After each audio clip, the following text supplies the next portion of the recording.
Gandang nature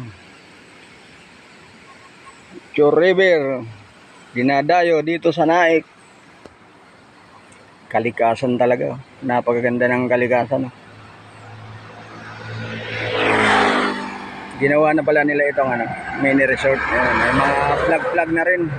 Siguro barangay ang naglilinis nito. Ayan.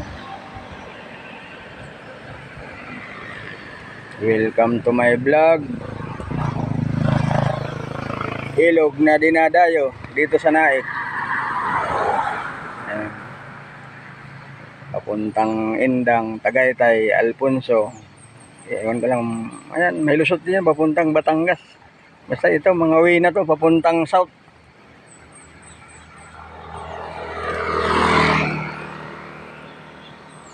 From Naik. Dinalaw ko lang tong pinapaliguan namin kasama na papawis. Kung may kasama sana, sarap maligo dito. Sunod, babalikan namin to. Kain ko yung mga tropa para makaligo na naman.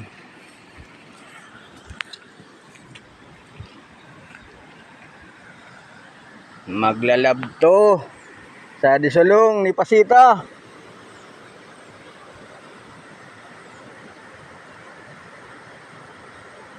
Bihira ka nang makita ng mga ganito sa panahon ngayon. Puro building na. Sa probinsya ka na lang talaga, sa mga liblib na probinsya. Kahit probinsya nga, tinatayo na rin ng mga building, mga mall. Unti-unti nang nawawala ang kalikasan.